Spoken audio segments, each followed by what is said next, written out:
Hello everybody, Sparkster1701 here. We're taking a look at another special Siege exclusive. We are talking about the Siege Rainmakers. What we have here is we have Acid Storm, Ion Storm, and Nova Storm. This is a special 3-pack. It's available at Target stores, and it retails for about $80. Oops. Acid Storm's not cooperating back there. At any rate, these three are basically a virtual repaint of Starscream, who has also been repainted into Thundercracker, the Amazon exclusive Skywarp, and the Target Red Card exclusive Redwing. So if you happen to have every Seeker, you will have 7 of the same toy. If there's anybody from Hasbro watching this, please don't do that again. This is kind of ridiculous. But, however, we do have to give them some credit for bringing the Rainmakers out and making them more available. Many of the Rainmakers have not been as easily available to many collectors, as many of them are usually rather expensive toys. They're either knockoffs or other repaints. Or, of course, I know that I've seen Acid Storm done in the Masterpiece line, and those toys tend to be pretty expensive.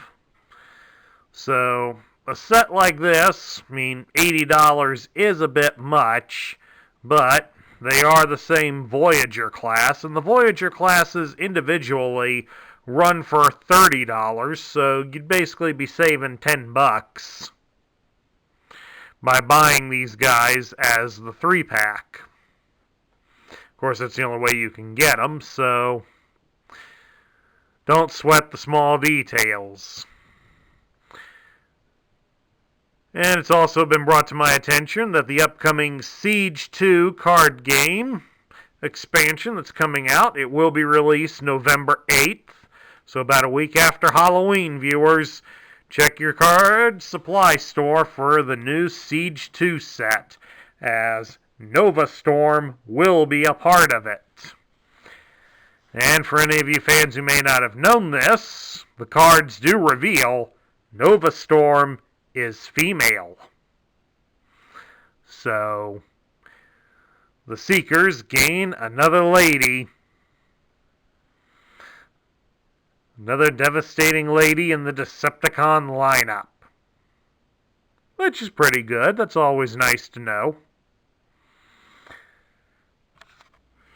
Since all three of them are basically the exact same toy, we're just going to use one of them to demonstrate how to do everything with them. And I've chosen Acid Storm here, because I really like Acid Storm's colors here.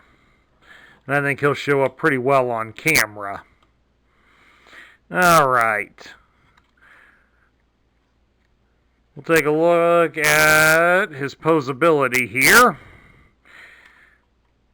Looks like you can rotate his head from side to side with relative ease.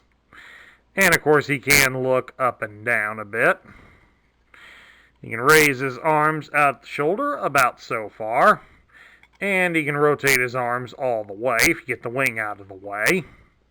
He does have a joint at his elbow, so he can bend his arm at the elbow about 90 degrees. And he does have a swivel at the bicep. So he does have G.I. Joe swivel arm battle grip. You can turn him at the hips, just barely. He can spread his legs apart so far and do a full splits. You can raise his leg up at the hip greater than 90 degrees, and you can bend his leg at the knee just barely greater than 90 degrees. So the Rainmakers do have quite a bit of range of motion. Now, of course, to transform them, the first thing we'll have to do is remove their guns. Now that we've done that, we'll allow you to take a close-up look at their guns. Their guns are all the same shape. Of course, naturally, you will have 2 green ones here for Acid Storm, 2 blue ones for Ion Storm, and 2 yellow ones for Nova Storm. So there will be 6 guns for this set to be complete. Of course, they're the same shape as the guns Starscream wields. And according to the instructions, they're even the same type of gun that Starscream wields. Which, according to the instruction manual here, is an RM Storm Range Null Ray Laser Launcher. Well, they're slightly different, but each one of them carries the same gun. And that's kind of disappointing. I'd have liked a little more variety, but that's just me. Okay, to transform the Stormbringers, these Rainmakers, we start by, we take their arms, we open them up here at the side.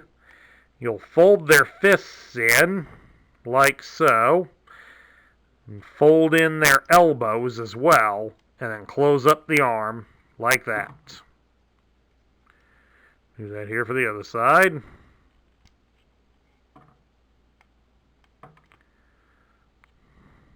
Your arm's easier to close up if you don't close the arm up, but it works either way. Now for his legs, we're going to fold in the back flaps and fold down his feet.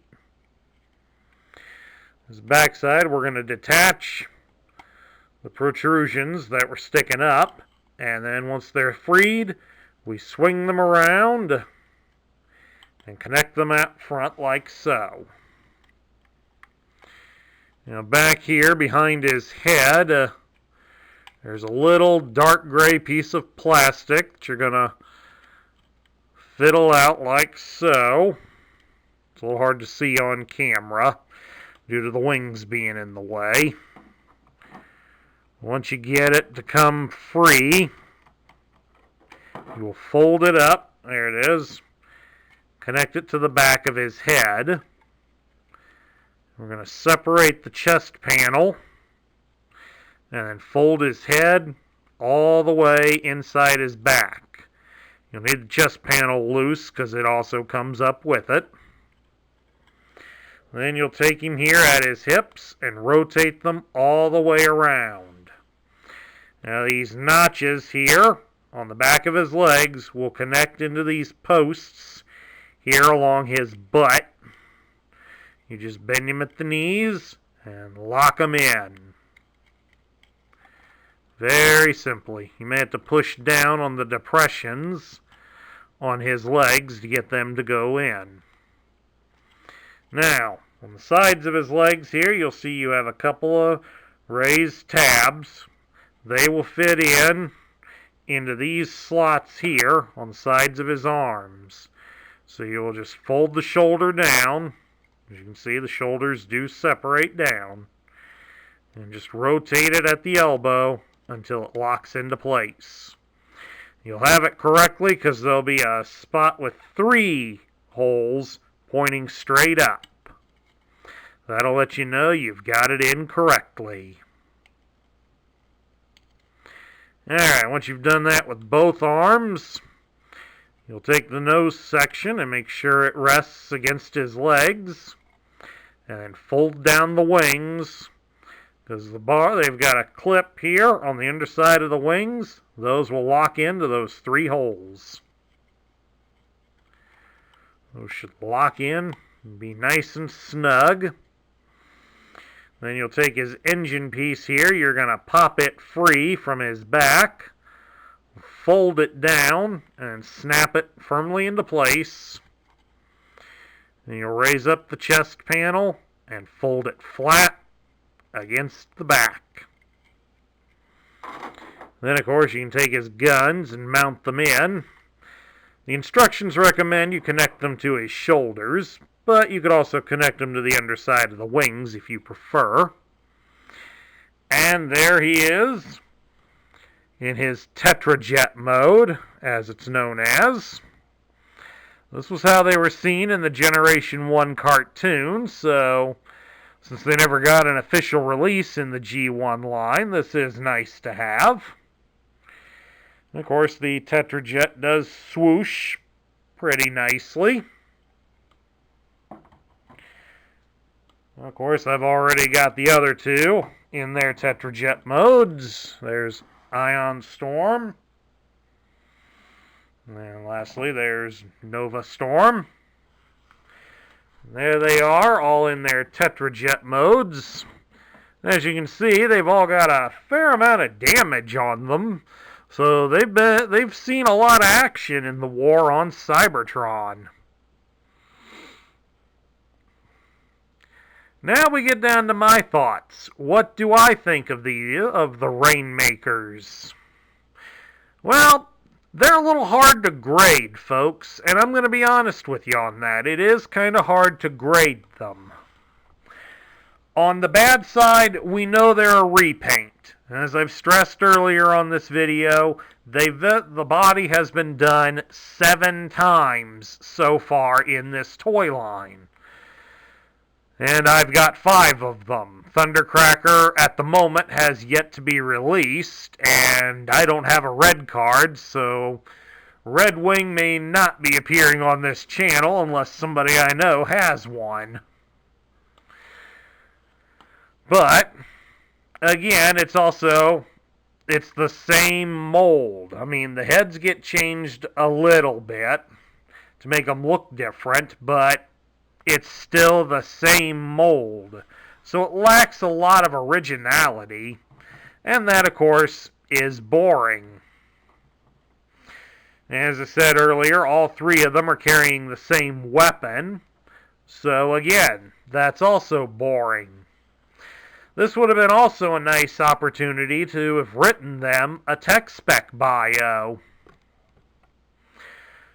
But again, unfortunately, Hasbro's not doing that with the Transformers, so that leaves these characters somewhat obscured, as we really don't know if they have any other special abilities, unless you're a die-hard fan of them and have read up on them.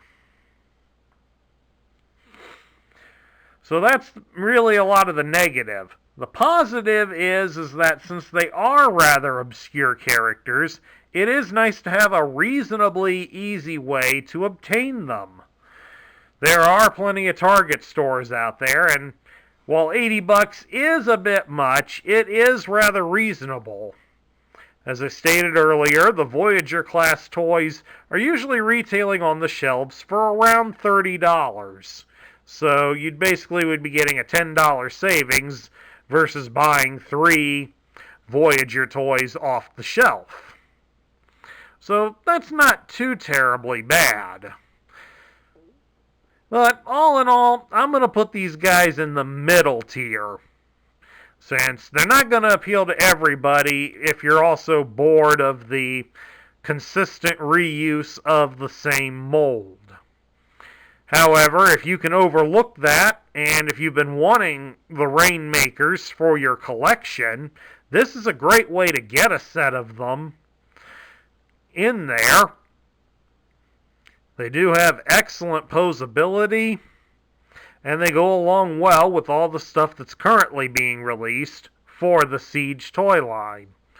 So, I think they deserve a nice slot in the middle tier.